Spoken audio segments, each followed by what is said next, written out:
what I'm going to talk about tonight, I think will be hopefully some new information, but I hope also a lot of it will be review, but maybe with a different twist, which might make some interesting discussion at the end. So I'm hoping you'll have lots of questions. Please don't take what I'm saying as gospel. I'm going to give you my perspective, but remember, I'm in Nebraska, not Texas, and working with a whole different kind of prairie in some cases, and probably a different perspective, which isn't necessarily better or worse, just different.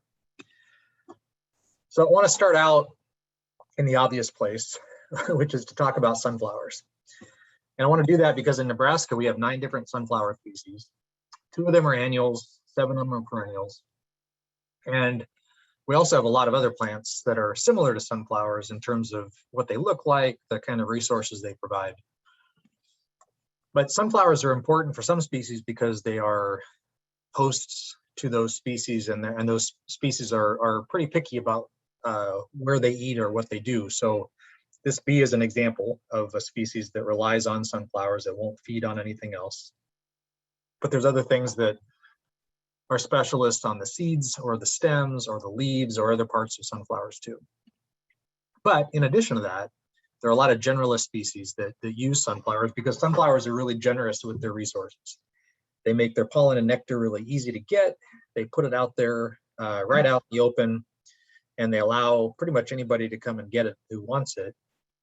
And what that means is you have a lot of invertebrates, especially, that show up on sunflowers. And as a result of that, you get even more invertebrates who show up to take advantage of the first invertebrates who are showing up. And these are the predators and parasitoids and all those sorts of things that take advantage of the prey base. In addition to just the resources on the flower, sunflowers make extra floral nectar, which is basically a kind of sweet, sugary substance that is exuded through other parts of the sunflower apart from the flower itself. And one of the things that does is it attracts ants who have a sweet tooth, but are also, really important predators. And there's some pretty good evidence that, at least in some cases, sunflowers get a benefit from those ants swarming around on them in terms of protection from things like aphids or other small creatures that might try to feed on the sunflowers. And of course, because you have ants, you have things trying to catch the ants too. After the flowering is done, sunflowers make seeds. And if you're someone who feeds birds, you probably know how attractive sunflower seeds are to birds. And there's a reason for that. They're big, they're really packed with nutrition. And it's not just birds. It's also lots of other species, including things like small mammals that use sunflower seeds as a food base. It's a really important source of food for a lot of animals. And then even large grazing animals would take advantage of sunflower plants as forage. Bison and cattle both will graze them, especially early in the season. And then later in the season when they start to flower, I've countless times seen cattle or bison wandering around and just kind of eating the flowers or the flower buds off the tops of the stems. So they must be really nutritious at that point too. And I'm just scratching the surface of the things that use sunflowers, but I wanted to give you some examples because now I want to tell a quick story about one way that sunflowers and one role that sunflowers play, I guess, in ecosystems. So this is a photo from our Niobrara Valley Preserve, which is a Nature Conservancy site in northern Nebraska, the north edge of the Sandhills, which is a 12 million acre prairie landscape that's in really good shape and mostly contiguous. And in 2012, we had the worst single year drought in Nebraska history across most of the state, including this part. And then in late July of that same year, we had a wildfire that burned something like 70,000 acres or so. And it burned about 30-some thousand acres of our land. We have a 56,000 acre preserve, and about 30 or 35,000 acres of that burned in that wildfire. So it was a late July fire and a really strong drought year. And this is what the Sandhills Prairie looked like right after that. Those of us who had been around for a while weren't too concerned because we've done our own summer fires. We've seen drought and grazing impacts before. We knew the prairie would come back, but it's always interesting to watch how the prairie comes back and the adaptations that we get to see when that happens. And in this case, one of the most obvious ones was the proliferation of sunflowers. And in particular, it was plains sunflower, which is one of the 2 annuals. It's Helianthus petiolaris, if you know the species. And it just exploded all over our property. It was also really abundant throughout the sand hills, even in places that weren't hit by the wildfire, just because of the drought, having knocked back the dominant grasses, opening up a lot of bare ground, which allowed these seeds to germinate. But especially in the burned area, it just went crazy. It was really neat to see, because in a year when a lot of other plants were knocked back and not able to provide the resources that they typically can contribute, these sunflowers were able to fill that gap and provide all the things that I just talked about and all the things I didn't talk about into this ecosystem in a year when everything else was stressed. So it was a cool response to see, and we actually see the same thing sometimes in our management. So with our bison herds, we have 2 different bison herds. Each of them is on 10,000 acres. They're big swaths of land. And we use fire to try to shift the grazing pressure of those bison around. And so this is a patch that we had burned in the spring. Bison have been grazing it all season up to this point, which is like a mid-July, early to mid-July photo. You can see lead plant in the foreground and a lot of bare ground. And a month later, the majority of the pasture looked like this. So a very similar response, and it was a combination of the annual plains sunflower, but also a lot of stiff sunflower, which is the perennial. Both of them really taking advantage of both the bare ground and or the lack of competition from grasses because of the intense grazing pressure following fire. So that's a quick thing about sunflowers. One more anecdote with sunflowers is that, you guys have a lot more sunflower species than we do, but in both cases, we have a diversity of species that fill different roles or different niches in the landscape.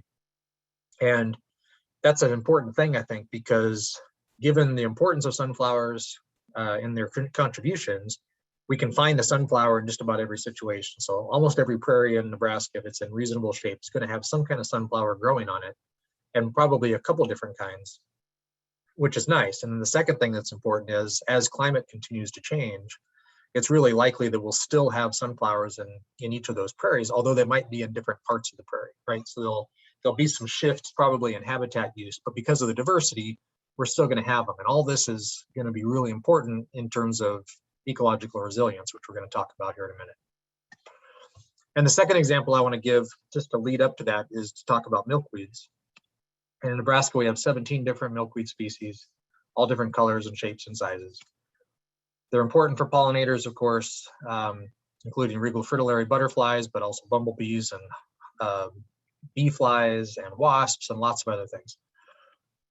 And they also then, because of that, host predators that are taking advantage of those pollinators, or just, animals looking for pollen and nectar, mostly nectar, I guess, in this case. But then there's also specialist insects that feed on the plants. And this is really cool because each of them has their own adaptation to the toxic latex, that white sticky stuff inside the milkweed plant. So longhorn milkweed beetles are an example. Large milkweed bugs are another. This is a little caterpillar called the unexpected caterpillar, which is a great name. That is kind of a locally common species, but really found sporadically throughout the Great Plains and beyond, but a specialist on milkweed.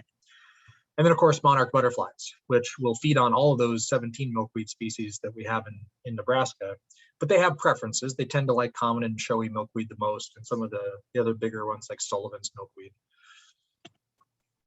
And I want to talk a little bit about monarchs, because for Nebraska, the monarchs that we see this time of year are migrating through, or they're in the last generation here and getting ready to migrate south. The butterflies that leave Nebraska are going to go all the way to Mexico. They're going to overwinter in Mexico, and those same individuals will come back up into the southern US in places like Texas. And then those butterflies will lay eggs, and the next generation, so the second generation coming out of Mexico, are the butterflies that we see in Nebraska, usually in May. And by that time they get here, we've got reasonable numbers of flowers for them to feed on, and our milkweed plants are up and running and looking great. But in 2017, something different happened, and we started to see a lot of monarchs that look like this one showing up in April, and apparently having come straight from Mexico for whatever reason. There was just a combination of factors, weather related and otherwise, that drew them all the way up in Nebraska. And the problem with that was there wasn't a lot blooming because it was April in Nebraska.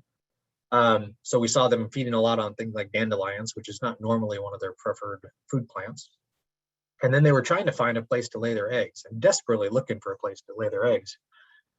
And their favorite plant, common milkweed or showy milkweed also, had just started to come out of the ground, and then we'd had a big freeze just before the monarchs arrived. And so they mostly look like this, not really helpful for a monarch looking for a place to lay eggs. So this could be a disaster, except that we have 17 milkweed species in Nebraska. Not all of them are prone to the same effects of freezes and frosts. And one of those that isn't is world milkweed. And world milkweed was doing great. It was up out of the ground. It has these little skinny leaves, which might help it resist frost effects, I'm not sure. But for whatever reason, monarchs were able to take advantage of that. And we saw a lot of eggs and a lot of caterpillars show up on world milkweed. And even, so we were supporting milkweed or monarch populations. But also, if you look carefully at that caterpillar, there's a little egg laid on that caterpillar. So some kind of a parasitoid is also benefiting from the fact that world milkweed was able to support monarchs. So the fact that we had a diversity of milkweed species paid off. In this case, there was a redundancy built into the system, which allowed that resource to be available, even though some species weren't able to do what they normally are. That's, again, a big part of resilience. And as a result, we were able to continue the kind of population of monarchs and give them a jump start instead of having a kind of major catastrophe in Nebraska. And then the last example is to talk about pollinators. I'm going to start with honeybees only to dismiss them pretty quickly. So honeybees are what most of the public thinks about when they hear that we're losing bees or we have a pollinator crisis. Most people will gravitate toward honeybees because that's what they learn about in school. That's what they know about. That's what you hear about in the news. Honeybees aren't the problem. And the loss of honeybees aren't the problem. And honeybees really aren't in any danger of extinction, right? They're a livestock species that were brought into the US, and they're an agricultural species that is cared for by humans. And so if a colony of honeybees goes away because it's hit by a disease or a parasite or whatever is causing the problems, whoever that beekeeper can start a new colony. It's more important for us to focus on the native bees, the wild bees, who don't have that kind of support system, but suffer from all the same things and more that the bees do. And in fact, they also, can sometimes suffer from competition with honeybees. So for example, bumblebees, and there's 20 species of bumblebees in Nebraska. I don't know how many are in Texas. I would guess more. And then, we have maybe 400 or 500 species of other native bees, most of them solitary, meaning not queens and workers and that whole social system. And then in North America, it's, around 4,000 or 5,000 species of bees. And the question marks are here because we just don't know exactly how many species we have. They haven't been fully inventoried yet. But we know there's a lot of them. And they come in all shapes and colors and sizes, just like milkweed in Nebraska. And each of them has a nest somewhere. Actually, that's not true. Most of them have a nest somewhere. I'll talk about the exception in a minute. And a lot of times those nests, if they're in the ground, have a little bit of a raised edge around them, which can help you identify that as a bee nest as opposed to something else. Some of the wasps have similar kind of a lip around the edge like that. And then there are many of those bees are fairly generalist in what they feed on and what they feed their babies. But there are some specialists like this one. This is one of my favorite bees. It's called the blue sage bee or the pitcher sage bee. It's on Salvia azurea here, which is called pitcher sage or blue sage. I love the fact that their eye matches color of the flower that they rely on. But this is a species that has to have this flower in order to get food for itself and for its babies. That's a pretty uncommon tight relationship. There are a lot of bees that can feed from a wide range of species, either any sunflower or any group, any species in the Asteraceae family or something more general like that, which is good. But even a lot of those bees are only out for part of the season. So you might see one species of bee that's out from May to mid-June or May to late June, because that's when its favorite flowers happen to be out and it's time in itself to be out when those flowers are blooming. But then it'll disappear and then everything goes back underground and then the nest hatches again the next year at the same time. So it's fairly unusual to have a bee species that is out for the entire season. But regardless, bees rely on a wide diversity of flower species to make sure that there's always something blooming at the right time of year when they're out looking for food. And because every flower only blooms for a few weeks at a time, it's helpful to have as many different flower species as you can to make sure there's a resource there when the bee needs it. And then on the flip side, of course, flowers rely on a diversity of bees because they need to be pollinated in order to make seeds. And if one or two bee species is having a tough year, it's really nice to have other bee species that are able to fill in and provide the service that those flowers need. And when everything works well, we have a community that functions and that is resilient. So prairies, of course, are disturbance-oriented communities, right? We're not like a forest that can withstand disturbance, but might not rely on disturbance quite as much. And the three major disturbances that we have in prairies are fire, grazing, and drought or climate. And those interact with each other, right? I showed you the picture of the sunflowers where the bison had been grazing. The reason the bison were grazing there was because of fire. Because the bison grazed there, that area won't burn very well the year after. So bison and fire interact very strongly. Drought, of course, impacts fires because you get more intense fires and you're more likely to have fires when there's a drought going on. Anyway, there's all these interactions. And when we think about how to describe the way that ecosystems shift or change and respond to disturbance, the old way of thinking about this, which still has some merit, but it's more simplistic than what we need, I think, now, is this idea of ecological succession, right? The idea that if you start with bare ground and allow it to be colonized, you get these little weedy plants, and then eventually it becomes more of a grassland system that gets encroached by shrubs and eventually trees, and then you end up with this old growth forest, which is for some reason the climax community that we're supposed to be aiming for. And then if you add disturbance to that system, you can back up the process, right? But it's a very linear process in this way. And while it's helpful in understanding how communities can change, it's not the full picture. And grasslands especially are tricky because the idea here that I think we're supposed to take away from this is that grasslands would be like they're not a real ecosystem because they're sort of in the middle of this process and everything wants to go to the right. So we were looking for something that was better at describing how ecosystems really work, and especially the complexity of them. And where we're at the moment, at least, is this concept of ecological resilience. And if you've heard terms like multiple stable states or stability regimes or state and transition models, all those things are related to ecological resilience. But I want to start with a little bit simpler description to make sure we're all on the same page. And what we're not talking about is engineering resilience. There's a lot of different kinds of resilience, but with engineering, the idea would be that if you have a steel beam, or in this case, you have a pendulum, and there's a disturbance that pushes that pendulum, engineering resilience is a measure of the return time to equilibrium, or the ability of something to come back to equilibrium. And you're measuring how much time it takes or how well it does it or whatever. That's what resilience is from an engineering perspective. So that's great, but for a prairie, it doesn't really work that way because prairies are more complex in the way that they react.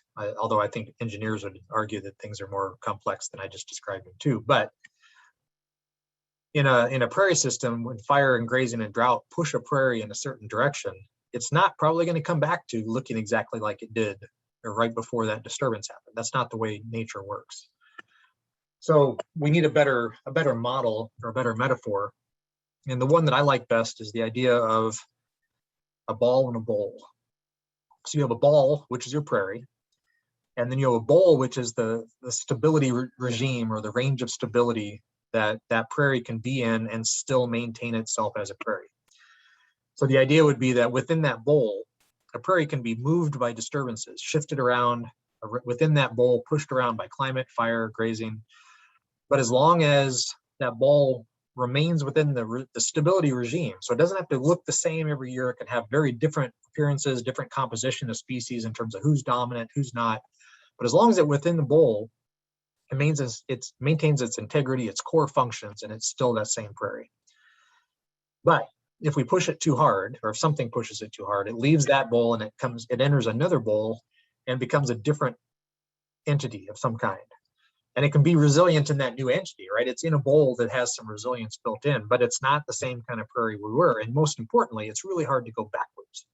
It's hard to go back to the same prairie we had before after a major disturbance shifts it over a threshold.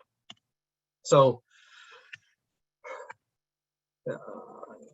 slide didn't want to go forward. Okay, so a couple examples, easy examples of thresholds that have been passed or tipping points that have been passed.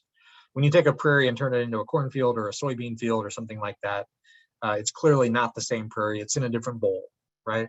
And we can put this back to prairie of some kind, but it's not the same prairie. It's going to be in a different bowl. It's going to look different than it did before. The same thing can happen with tree encroachment. For a while, you can have a prairie with trees in it, but at some point you have a woodland instead of a prairie, and you have a whole different set of species, a whole set of functions and interactions than you had before. And sometimes if you catch it early enough and clear the trees, you can still have that same prairie. You might be on the edge of that bowl and you can roll back in. But if it waits too long and we don't get to it right away, that recovery doesn't necessarily happen that way. And then I think where it's really tricky is when you have a site that still looks kind of like a prairie if you squint your eyes right, but it's lost a lot of the species diversity that it had before because of overgrazing in a chronic way or broadcast herbicide use or something. There's a considerable loss of productivity and function. And I think at some point this kind of prairie enters a new stable state. It comes into a new bowl. It's not the same prairie it was. And the reason I think that that's the case, and this is not based on scientific literature, but more on experience, is that we've had sites like this that I've been involved in trying to manage, and they just don't recover. We can do the best management we can think of. We put fire and grazing, we do all the things I'm going to talk about here in a little while, and we just don't recover that plant diversity. We might be able to shift it from one set of dominant species to another set of dominant species, but we don't get the diversity back because I think it's kind of gone over a tipping point. And so the best we can do is to try to enhance that species diversity by adding seeds or doing other things to get it up and running again. But it's still, even with all that work, it's not quite the same as it used to be. So as land managers, the very simplistic way to think about resilience is really our job is to keep the ball in the bowl. And even maybe a better way of thinking about it is more of a ball in an egg carton, because of course it's not a linear process. If the ball leaves one bowl, there's a lot of different places it could go depending on what's pushing it and how it's being pushed and where it's going. So I like the idea of this a little bit better than a bowl, although it's still a very kind of simplistic and not quite satisfying metaphor. Okay, so how do we make resilience? How do we keep prairies resilient? What are the core pieces of that? The first one is species diversity. For all the reasons I've talked about, I've given you, multiple examples now, how species diversity and the redundancy of function within that diversity of species is really important. So that's clearly a core principle or a core part of resilience. In addition, though, the size and redundancy of habitats is really important. And part of that is really easy. It's just the fact that if you have a large prairie, for example, you're going to be more likely to have more species, and each of those species is more likely to survive long term, because if something happens to that species in one little area of that prairie, it might probably still survive in the rest of the prairie, and it can recolonize an area where it disappears. And then the redundancy comes in because if you look at this site, in the photo here, there's multiple hillsides.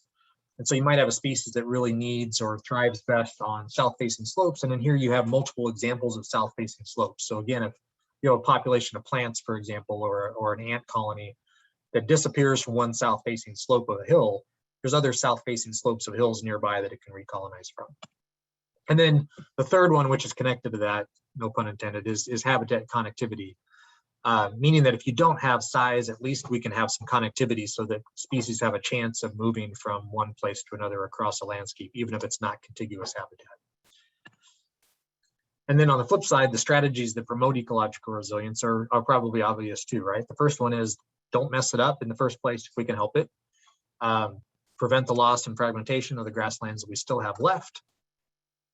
The second one is take opportunities to do restoration and try to rebuild some of that fragmented landscape and defragment it to some extent, and to use the most diversity we can when we do that kind of restoration work. And then the third is the management for that diversity, to make sure that once we have the diversity that we maintain it through time, and that is going to be strongly related to the diversity of habitat structure types and patches of different kinds of habitat structure. And I'm going to talk about the second two of these in more detail. The first one I'm not going to talk about much because it's not really related to prairie management. It's obviously very important, but I'm going to focus on the second two.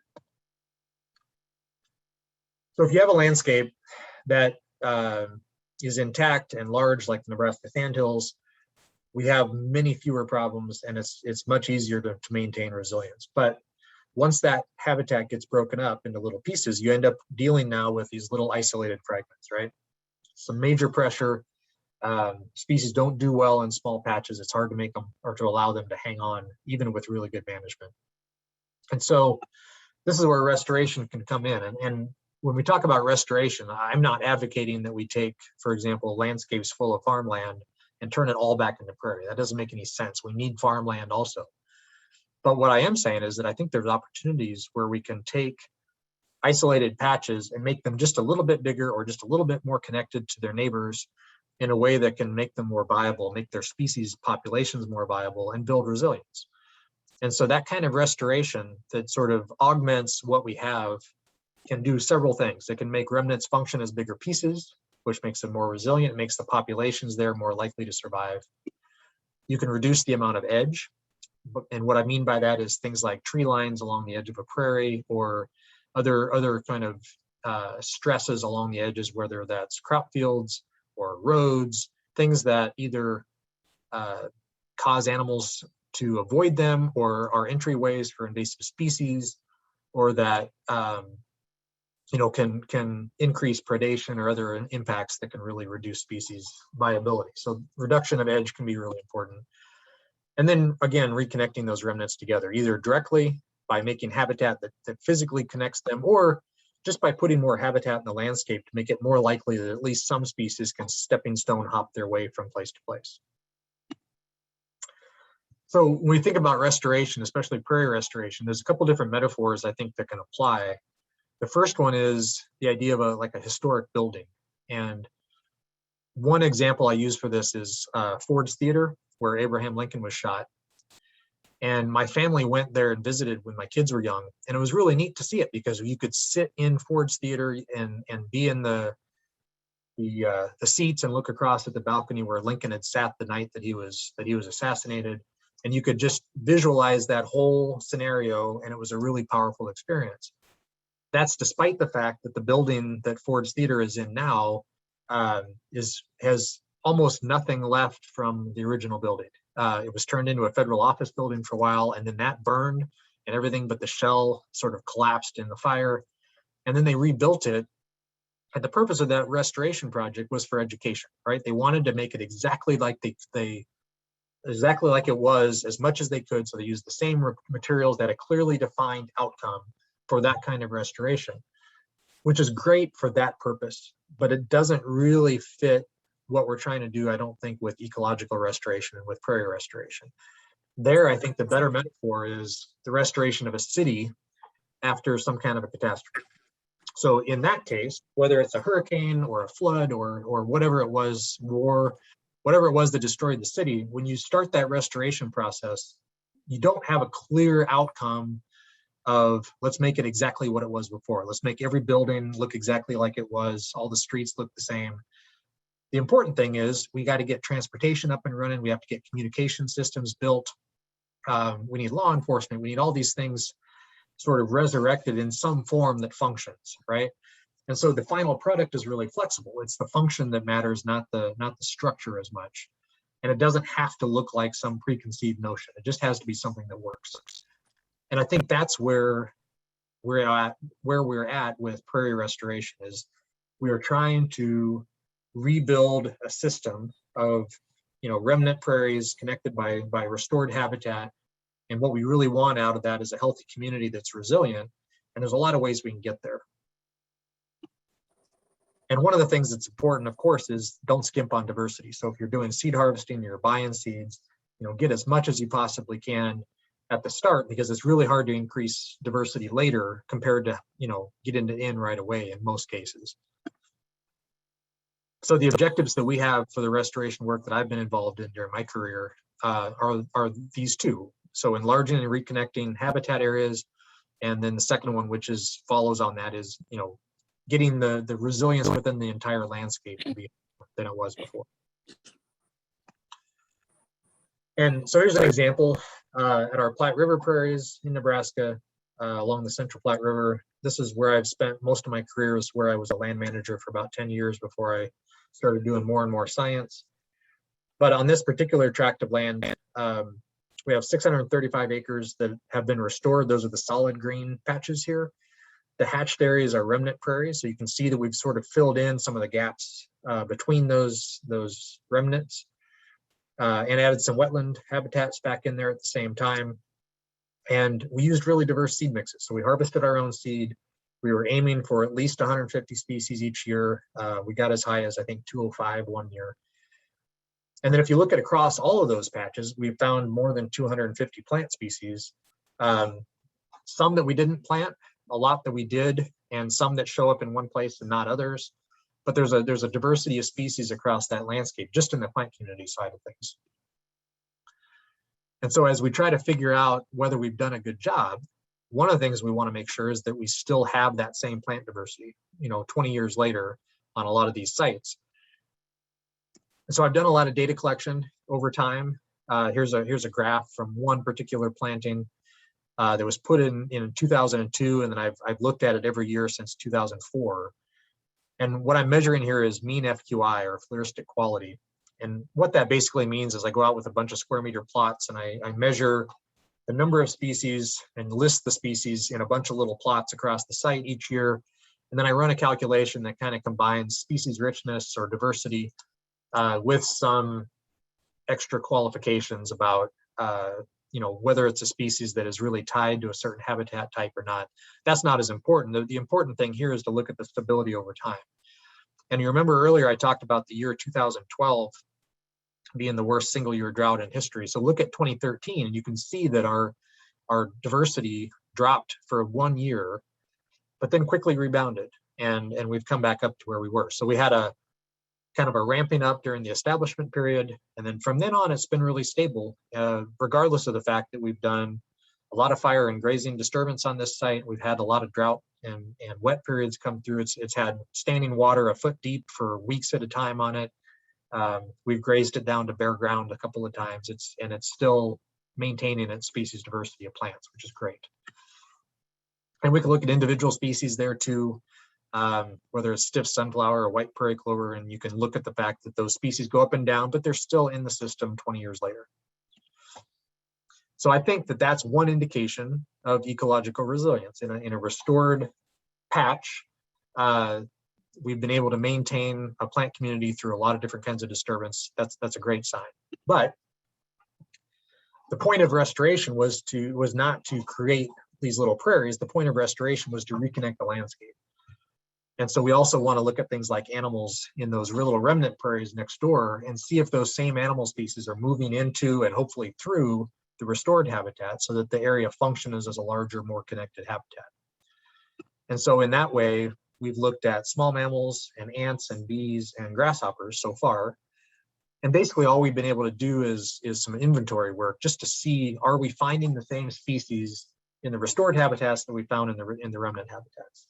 And by and large, the answer is yes. There are some things we haven't found, but there's actually more things that we found in the restorations and not the remnants. So I feel like we're doing a pretty good job. There's a lot more we need to learn there, but at least we've sort of crossed the first bar of we seem to have created habitats that animals in the prairies can use, which is great. And I'm still looking for other ways to measure. Good. I get the slides now too. I wasn't getting the slides. So I'm trying to figure out, somebody needs to mute themselves, please.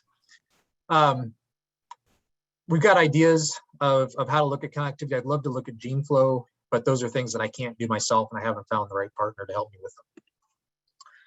So now switching gears to management for the last little bit here, I'm going to, prairie management a lot of times comes down to fire, grazing, and invasive species control for us. Those are the three main categories. I'm not going to talk about invasive species control because that's so site specific usually, but I will talk about grazing and fire. But the framework that I'm going to use to talk about that is going to be focusing on habitat heterogeneity, which I'll explain in a minute. But habitat heterogeneity is a big driver of species diversity, which is a big driver of ecological resilience, which is why we focus on habitat heterogeneity. So what I mean by that is we want to make sure that every prairie or every set of prairies has a wide variety of habitat structure, including tall and dense vegetation in some places, uniformly short vegetation in other places, some patchy patches, and really unique structure like short grass but tall forbs, which can be really helpful for things like birds that have little fledglings like quail or upland sandpipers or grouse that need to have their young ones running around under cover, but not through dense habitat. And here's another example of that with short grass, tall forbs. And creating all those different types of habitat is tricky. And one of the ways that we do it is we use cattle as habitat artists. So we let cows who make decisions on every bite, what they're eating, where they're eating, all those sorts of things. We try to use those decision-making cows to create the habitat structure that we want in different places. Because otherwise, I don't know how you create this kind of habitat structure, right?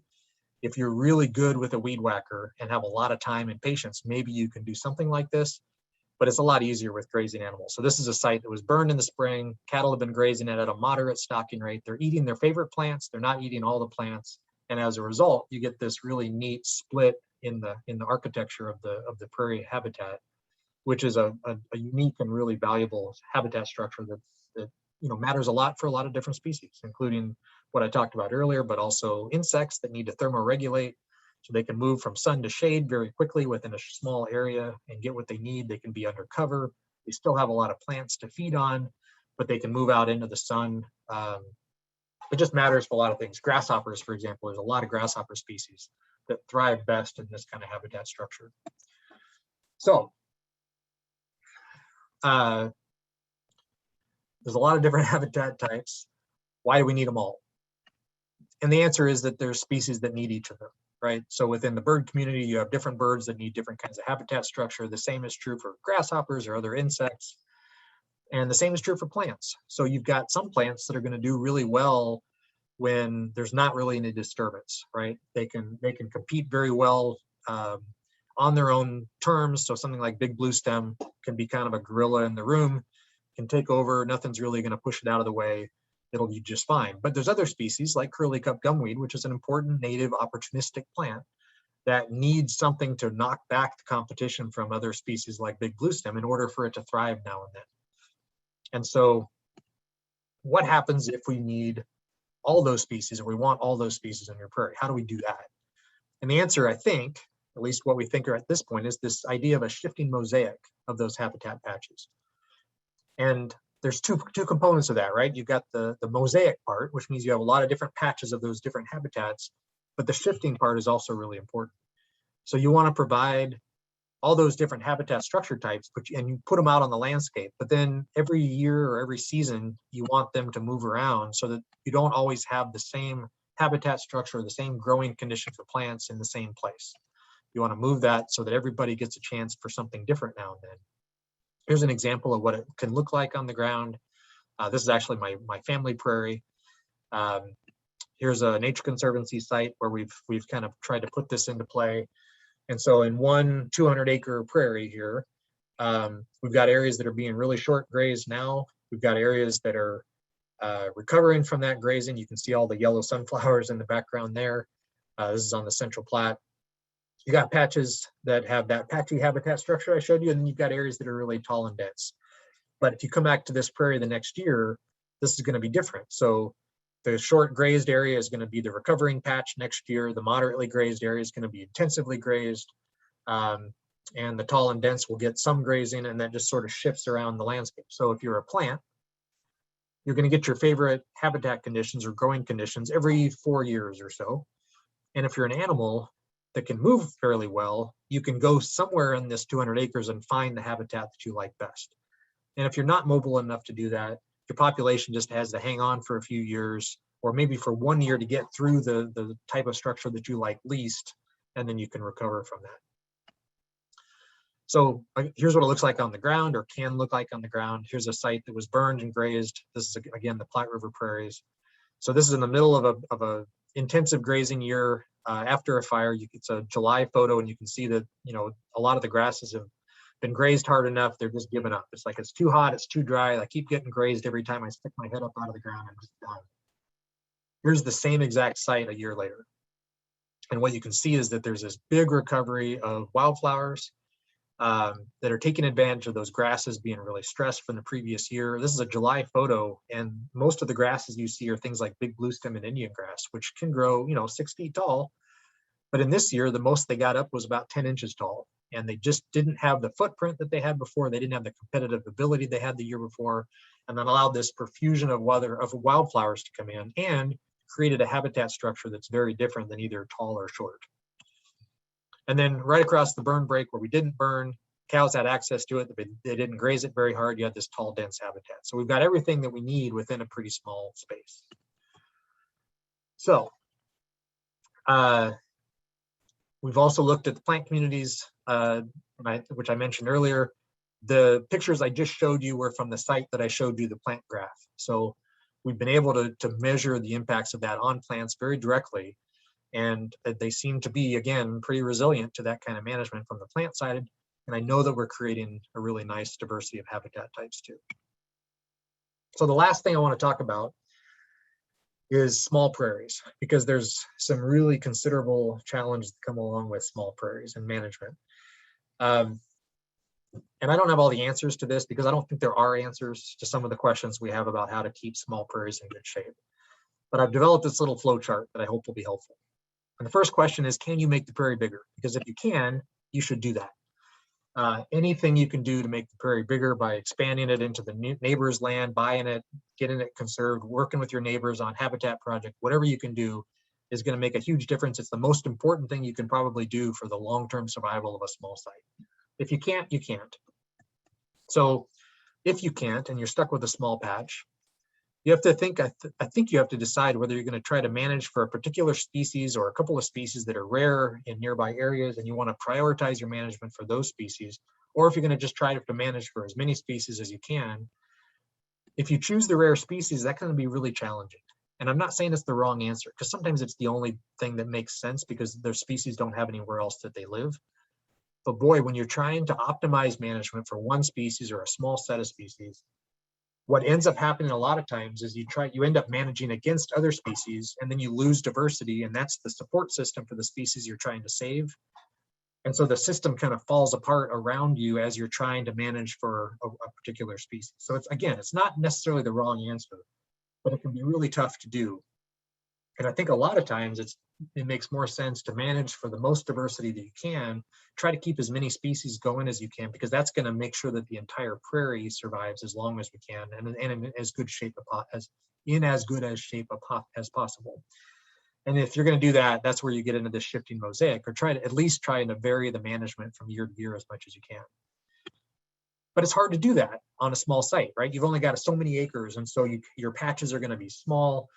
And you can't always create that kind of shifting mosaic. You don't have options to use grazing, for example, especially on small sites necessarily. But there are some things I think are important. And the most important thing is, if you're using fire, make sure you don't burn the whole patch. If there's anything you can do to prevent burning an entire small isolated prairie, it's really important to leave refuges so that species that aren't tolerant to fire have a place to go and can repopulate the areas where they suffered from the fire. The other thing you can do is you can vary the season and the intensity of fire. So you're not always burning at the same time of year and having a negative impact on species that are negatively impacted that time of year, or positively impacting species. And that can be helpful for things like shrub encroachment. So you're not always burning at the same time of year that favors a particular shrub species, for example, or grass species. And the intensity of fire is also something that's variable, right? You can do things like you could mow ahead of time in some patches to make some areas that aren't going to burn as intensively, and maybe leave some green patches out in the middle of an area that you do burn. You can burn on days with different kinds of humidity.